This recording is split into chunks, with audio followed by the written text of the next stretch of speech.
क्या कभी ऐसा हो सकता है कि 78 साल की तालीम, तहजीब और भरोसे की शानदार विरासत को महज एक कागजी आदेश से शक के घेरे में खड़ा कर दिया जाए? क्या किसी एक शिक्षक की व्यक्तिगत खता पूरी संस्था के वजूद और उसकी दशकों की साख पर भारी पड़ सकती है? और सबसे बड़ा सवाल, क्या हमारी व्यवस्था में इंसाफ का मतलब अब सिर्फ सबसे सख्त और आसान सजा देना रह गया है? आजमगढ़ की सरजमी से उठी ये आवाज सिर्फ एक मदरसे की दुहाई नहीं है। यह उस सामूहिक सजा के खिलाफ एक ललकार है जिसने सैकड़ों मासूम छात्रों के भविष्य और दशकों की इल्मी मेहनत को एक झटके में हिलाकर रख दिया है। तो आइए आजमगढ़ की इस कहानी की गहराई में उतरते हैं, पूरी सच्चाई और उन सुलगते सवालों के साथ जिनका जवाब मिलना लाजमी है। मुबारकपुर की शान दारुल उलूम अहले सुन्नत मदरसा अशरफिया मिसबाहुल उलूम, वह इदारा जिसे 28 सितंबर 1948 को स्थायी मान्यता मिली, जिसने पिछले 78 सालों से सिर्फ डिग्रियां नहीं बांटी बल्कि इंसानियत, संस्कार और इस मुल्क को एक नई पहचान दी। लेकिन अफसोस कि शुक्रवार को मदरसा शिक्षा परिषद की एक कलम चली और 78 साल का ये सफर अचानक रोक दिया गया। आरोप एक शिक्षक शमसुल हुदा खान पर लगा, जो कथित तौर पर ब्रिटेन की नागरिकता लेकर वहां इमाम बन गए और यहां से वेतन लेते रहे। मदरसा बोर्ड ने इसे संगठित अपराध और वित्तीय अनुशासनहीनता का नाम देकर पूरे मदरसे की मान्यता ही निलंबित कर दी। लेकिन यहाँ प्रशासन को ठहर कर इन सवालों का सामना करना होगा। क्या एक कर्मचारी के कथित कृत्य की सजा पूरे संस्थान और उसकी पाक विरासत को देना न्याय संगत है?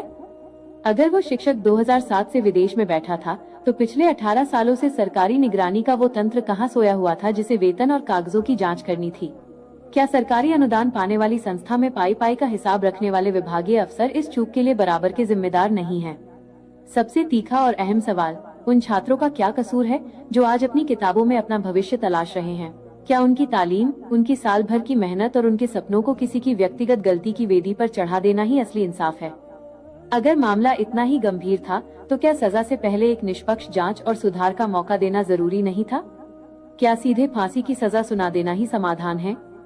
याद रहे, मदरसा अशरफिया कोई रातों रात खड़ा हुआ ढांचा नहीं है। यह 78 साल का विश्वास है। यहाँ से निकले छात्र आज दुनिया के कोने कोने में अपनी काबिलियत का लोहा मनवा रहे हैं।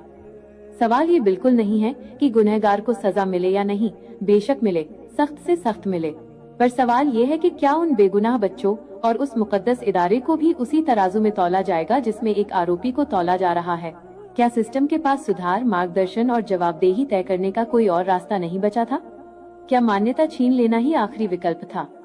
इस आवाज का मकसद किसी आरोप पर पर्दा डालना नहीं है, बल्कि हुकूमत को ये याद दिलाना है कि इंसाफ सिर्फ कार्रवाई का नाम नहीं बल्कि संतुलन का नाम है।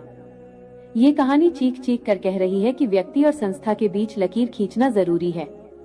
ये याद दिलाना जरूरी है कि किसी भी विवाद की आग में मासूम छात्रों की शिक्षा को झोंकना सबसे बड़ी नाइंसाफी है। आजमगढ़ से उठी ये आवाज पूरे सिस्टम को आईना दिखा रही है। फैसला चाहे जो हो, वो सिर्फ फाइलों के नियमों पर नहीं बल्कि समाज की उम्मीदों, बच्चों के भविष्य और इंसाफ की रूह पर खरा उतरना चाहिए। क्योंकि आज दांव पर सिर्फ एक मदरसा नहीं है, आज दांव पर हमारी पूरी व्यवस्था की नीयत और समझ है। इंसाफ करो, तालीम मत रोको, दोषी को सजा दो, अशरफिया को बहाल करो। MSUP आजमगढ़ न्यूज के चैनल को सब्सक्राइब जरूर करें और घंटी को जरूर दबाएं ताकि हमारी सभी खबरें आप तक पहुंचती रहे। और इस वीडियो को हमारे फेसबुक पेज पर देख रहे हैं तो फेसबुक पेज को भी फॉलो करें।